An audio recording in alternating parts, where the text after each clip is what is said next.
अयोध्या में राम जन्मभूमि पर मंदिर निर्माण के लिए 5 अगस्त को प्रधानमंत्री नरेंद्र मोदी भूमि पूजन करेंगे। इससे पहले टाइम कैप्सूल को लेकर काफी चर्चा हो रही है। दावा किया जा रहा है कि राम जन्मभूमि पर मंदिर निर्माण के दौरान जमीन से 2000 फीट नीचे टाइम कैप्सूल रखा जाएगा। इन दावों को चंपत राय ने खारिज किया है। राम मंदिर ट्रस्ट के महामंत्री चंपत राय ने कहा है कि 5 अगस्त को टाइम कैप्सूल जमीन के अंदर रखा जाएगा। ये दावा गलत है और मनगढ़ंत है।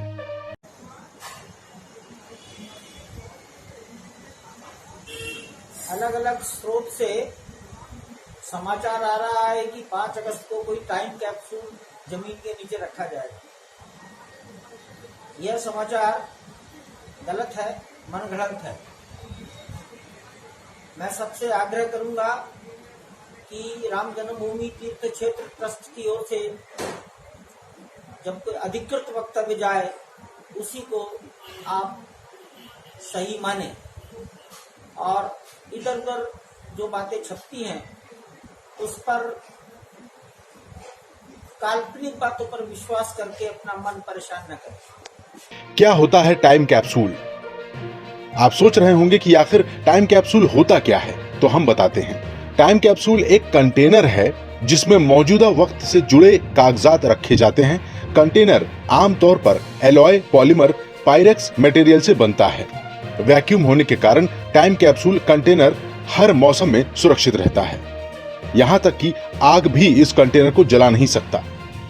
कंटेनर जमीन की गहराई में रहता है और हजारों सालों तक इसे नुकसान नहीं होता है। जमीन में काफी गहराई में होने के बावजूद भी हजारों सालों तक न तो उसको कोई नुकसान पहुंचता है, न ही वो सड़ता गलता है। इंदिरा गांधी ने पहली बार रखा था टाइम कैप्सूल। टाइम कैप्सूल का विदेशों में खूब चलन है। भारत में पहली बार इसे 15 अगस्त 1973 में इस्तेमाल किया गया था। तत्कालीन प्रधानमंत्री इंदिरा गांधी ने पहली बार लाल किले के सामने जमीन के नीचे एक टाइम कैप्सूल रखा था। आजादी की 25वीं सालगिरह पर टाइम कैप्सूल तैयार करवाया गया, जिसमें आजादी के बाद की घटनाओं और तथ्यों से जुड़े कई कागजात रखे हुए हैं। ये बात उस वक्त की अखबारों की सुर्खियां बनी थी। इस पर इंदिरा गांधी के खिलाफ विवाद भी हुआ था। अखबारों की रिपोर्ट के मुताबिक इंदिरा गांधी ने कांग्रेस के वफादारों की एक टीम बनाई थी। इंदिरा गांधी के आदेश पर 10,000 शब्दों का एक लेख लिखा गया था, जिसका टाइटल था इंडिया आफ्टर इंडिपेंडेंस। इस लेख को टाइम कैप्सूल में रखकर जमीन के नीचे डाला गया था। हालांकि कैप्सूल में इंदिरा गांधी ने क्या जानकारी दी थी, इसका खुलासा होना अभी बाकी है। आजादी के बाद के 25 साल की कहानी लिखी। सरकार चाहती थी कि आजादी के 25 साल बाद की स्थिति को संजो कर रखा जाए। इसके लिए टाइम कैप्सूल बनाने का आइडिया दिया गया।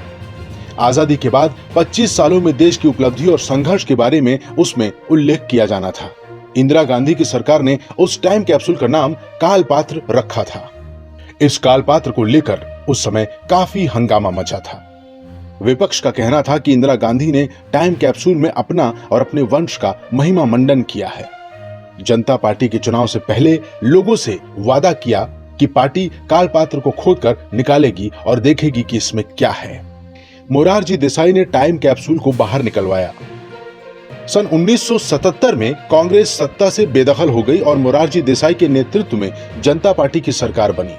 सरकार गठन के कुछ दिनों बाद टाइम कैप्सूल को निकाला गया, लेकिन जनता पार्टी की सरकार ने इस बात का खुलासा नहीं किया कि उस टाइम कैप्सूल में क्या था। फिलहाल अभी तक उसके बारे में कुछ पता नहीं चल सका है। पीएम नरेंद्र मोदी पर सीएम रहते लगे थे आरोप। नरेंद्र मोदी जब गुजरात के मुख्यमंत्री थे तो साल 2011 में उन पर भी टाइम कैप्सूल दफनाने का विपक्ष ने आरोप लगाया था। विपक्ष का कहना था कि गांधीनगर में निर्मित महात्मा मंदिर के नीचे टाइम कैप्सूल दफनाया गया है, जिसमें मोदी ने अपनी उपलब्धियों का बखान किया है।